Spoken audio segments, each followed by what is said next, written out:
લીલિયા તાલુકાના જિલ્લા પંચાયત સદસ્ય વિપુલભાઈ દુધાતનાઓ દ્વારા ગઈકાલના રોજ એક દારૂ વેચતાનો આક્ષેપ કરતો અને એક વિડીયો વાયરલ કરેલ, જે બાબતે લીલિયા પોલીસ દ્વારા તાત્કાલિક ચેક કરતા કનુભાઈ વાઘેલાઓનો પ્રોહિબિશનનો ગુનો દાખલ કરવામાં આવેલ અને કડક કાર્યવાહી હાથ ધરવામાં આવેલ।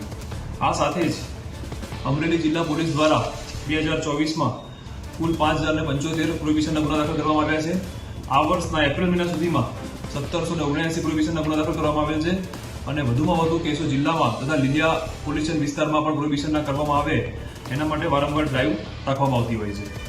વિપુલભાઈ દુધાતનાઓ દ્વારા 26 તારીખના રોજ સાંજે એલસીબીની ટીમ, ગોયલ સાહેબની ટીમે રસ્તામાં કોઈ ઇલીગલ રેતી ભરીને ટ્રેક્ટર જતું હોય જેને પુંજા બાદર ખાતેથી પકડેલું હતું, તે બાબતમાં પણ કનુભાઈ ઈએસઆઈ સાથે કોન્ફરન્સ કોલ દ્વારા ટ્રેક્ટરને છોડી મૂકવા માટે ભલામણ કરવામાં આવી હતી અને અવારનવાર અગાઉ પણ ટ્રાફિકની કામગીરીમાં કે પોલીસની કામગીરીમાં એ ભલામણ કરતા હોય છે અને પોલીસની કાર્યવાહીને જે બાબતે નોંધ પણ કરવામાં આવતી હોય છે કે વિપુલભાઈ દુધાત દ્વારા પોલીસને આ રીતે ભલામણો ખોટી કરવામાં આવતી હોય છે। લીલિયા પોલીસ દ્વારા આવા કોઈ પણ બનાવો રેતી ના હોય, દારૂ ના હોય, તેના માટે કાયદેસરની કાર્યવાહી કરવામાં આવતી હોય છે।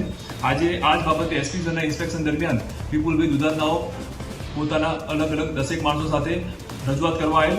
એસપી સરનાઓ દ્વારા એ બાબતે પ્રોહિબિશનની બાંહેધરી પણ આપેલ અને કાર્યવાહી કડકમાં કડક કરવામાં આવશે જણાવવામાં આવેલ। સાથે જ વિપુલભાઈ દુધાતનાઓની જે અલગ અલગ નોંધો કરેલ છે તેનું ધ્યાન દોરતા અને એમને રજૂઆત ઉગ્ર કરતા અંતે પોતે ત્યાંથી બહાર નીકળી ગયેલ અને બહાર જઈને પોલીસ પર ખોટા આક્ષેપો કરવામાં આવેલ।